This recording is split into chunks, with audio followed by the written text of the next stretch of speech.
According to reports by many Nigerian newspapers, the Vanguard, Daily Post and others, of course Daily Post quoted Vanguard newspapers, they are saying that Goodluck Jonathan is now ready to contest for president in 2027, that he is currently meeting northern leaders to finalize alliance discussions before declaring his intention to run in 2027. And when people say northern leaders, it cuts across party lines. Also, Goodluck Jonathan has his eligibility issues to deal with. We will come back to that in a moment. Remember in 2022, people very close to Buhari nearly pushed Goodluck Jonathan to run in 2023 just because they didn't like TINUBU. So when they say northern leaders, it actually cuts across party lines. These people are just interested in power and they want a very quick access to that. That's why they are rooting for Goodluck Jonathan. Not about good governance, not about anything. It's just to make the southern run very quick so that power can quickly return to the north. And as Jerry Ghana hinted in an interview a few days ago, the mandate he was given by PDP was to go and lobby P2B to come back to PDP. In a situation where that fails, he also hinted that they have other candidates, other people they will approach to come and run under PDP. And if Goodluck Jonathan has truly decided to run, that means it will be an automatic ticket for him, just like it would have been an automatic ticket for P2B. How the mighty has fallen. The once touted biggest party in Africa has now been reduced to begging candidates to come and run under them for free of charge. They are no longer talking about transactional politics. Yes, PDP will never work for anyone for free. In fact, their members live off anyone that wins presidential ticket in their party. So this time around that they are now begging candidates to come and join their party, it means they are ready to work for that person for free on the person's terms. But instead of doing this, instead of reducing themselves this low, they should just humble themselves and support any candidate that emerges in the opposition. No matter the party the person emerges from, they should just support that person. Despite all the news we hear every day, no day will pass by you will not hear a PDP member, whether a senator or House of Rep member or anyone, even governors, decamping to APC. Despite all that, PDP is still one of the biggest opposition parties, going by the number of governors they have, yes. So what they should have done, that's taking lead in the opposition against the APC, they didn't do that because of all the infighting. And WIKE, who is not clear if he's still a member of PDP because he's been serving an APC administration. This is very strange in Nigeria. How can someone who is serving the APC administration, he has been minister of the FCT under TINUBU since inception, how can the same man still be controlling PDP? So they should wake up to their responsibilities. The job they were supposed to do, that's taking the lead in the opposition, leading other political parties to challenge APC, they haven't done that. Since other heavyweight politicians have taken the lead, formed a coalition under ADC, they should just observe if a very popular candidate emerges under the ADC or even Labour Party, any other party for that matter, they should just support that person since they are willing to work for any candidate for free.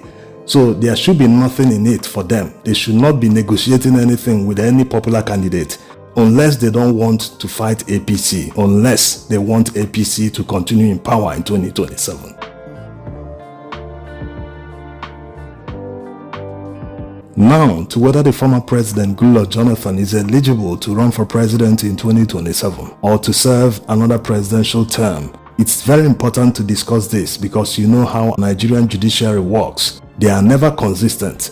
It's very difficult to predict the outcome of a litigation in Nigeria today simply because they are not consistent. Despite the fact that the law is written in plain English and is very easy to understand, but they will always find ways to twist it and bend it in order to arrive at whatever they want. So these are the issues. Prior to 2015 presidential election, one man took Goodluck Jonathan to court in Abuja, the Abuja High Court, challenging his eligibility to run for president. The law he cited was the section of the Constitution that says that no one in any executive office, whether a governor, local government chairman, or a president, can take the oath of office more than 2 times. Yes, it's there in the Constitution. The man challenged it. Instead of the judge to decide on this very important constitutional matter, he threw it away, saying the man had no local standard to challenge Goodluck Jonathan's eligibility to contest the 2015 presidential election. Not deterred by the ruling, the man went on appeal. The appeal court justices literally rewrote the constitution. Yes, the constitution already imposed a hard limit, saying that no person holding an executive position can take the oath of office more than 2 times. Instead of abiding by that, they gave it their own interpretation, saying that the first oath of office that Goodluck Jonathan took in May 2010 after the demise of Yar'Adua was merely to complete the term of Yar'Adua. That he wasn't elected, they said a lot of things. It must be known, no president in Nigeria is elected alone. You must have a running mate. That's what the constitution says. If you don't run with a running mate, you will not be eligible to run. So saying that Goodluck Jonathan wasn't elected in 2010 when he took that oath is a bit strange, because it's a 2-man rule system we are operating in Nigeria. If not, why do we have a vice president? Yes, power moves between the president and the vice president.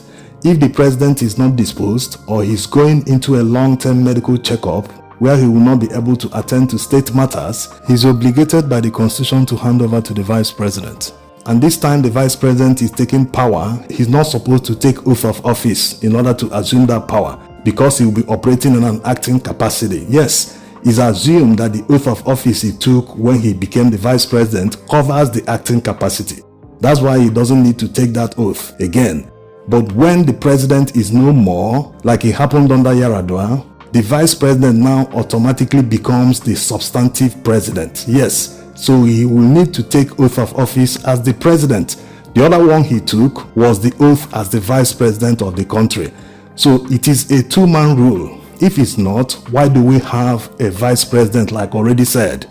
And in countries where they don't have a vice president, if anything happens to the president, they will conduct an election in 3 months to replace the president. This also happens in Nigeria because it is a 2-man rule.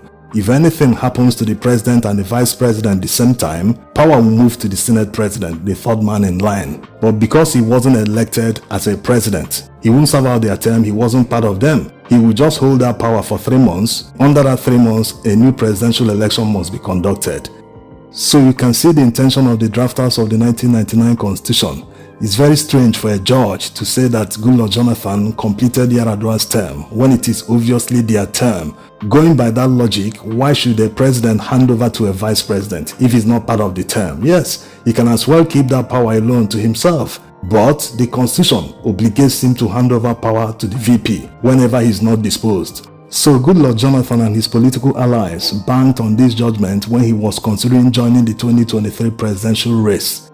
They were thinking maybe another person will come up and start challenging Goodluck Jonathan's eligibility in court. So armed with this judgment, which was never appealed to the Supreme Court, they felt Goodluck Jonathan is now home and dry to run for any presidential election. Now there's another hurdle for Goodluck Jonathan that prevents him from serving another presidential term. It was signed into law by Muhammadu Buhari in 2018, and this has never been challenged in court. In 2022, his political allies were hoping that if anyone challenges Goodluck Jonathan in court based on that law, that they will simply claim that it should not apply to Goodluck Jonathan because the law came into effect after his time. That it should apply to people after the law has been passed. That's the likes of Ondo State Governor, who took an oath of office after the governor passed, also eventually contested for governor and won, so that law will catch up with him. He cannot take oath of office more than 2 times. The law specifically says that the person that have taken oath of office and completed the governor's term or the president's term cannot serve more than 1 term in office. So the intention of the 2018 alteration law was to spell it out that the person will not be eligible to contest for 2 full terms after having completed the term that he was part of. Yes, although the Constitution already makes it very clear that no one can serve for more than 8 years in office. Even if you served 4 years and came back after 10 years or more to serve another term of governor or president, you cannot be in office for more than 8 years. And if you completed a term like Goodluck Jonathan did, he completed 1 year of their term and spent another 4 years in office, that makes it 5 years. That means if he serves another 4-year tenure as a president, he would have spent 9 years in office, which is against the Constitution. Yes, it violates that section that says that no one should serve more than 8 years in power. That's 2 terms of 4 years each. So under normal circumstances, this alteration law that Muhammadu Buhari signed into law in 2018 is not actually needed. But maybe the reason why they made this law was to stop Goodluck Jonathan, because remember, it was signed into law in 2018, a year before another presidential election that held in 2019. So maybe it was even targeted at him to stop him from running in 2019. Not that alone, they might have made this law because of the ruling of the judges on the eligibility of Goodluck Jonathan to serve another presidential term. It doesn't make any sense, like already said. If the constitution already imposes a hard limit of 8 years, you can't by any way bypass that. It should be sacrosanct. But going by the judgment of the appeal court, it means that they have bypassed that, allowing someone to stay in office for 9 years instead of the 8 years stipulated by the constitution. Also, going by oath of office, the constitution says the person cannot take it more than 2 times. If he has taken it once, there's nothing like saying he completed someone's term or was an oath taken or not. That should be the question. So it's very important for Goodluck Jonathan and his political allies, in case he has truly decided to run but is yet to make it public, is yet to call a press conference to tell Nigerians that he's preparing to run in 2027. So people will challenge him based on this law if he decides to run, and going by how the judges decide cases these days, you already know what will happen. Thanks for watching.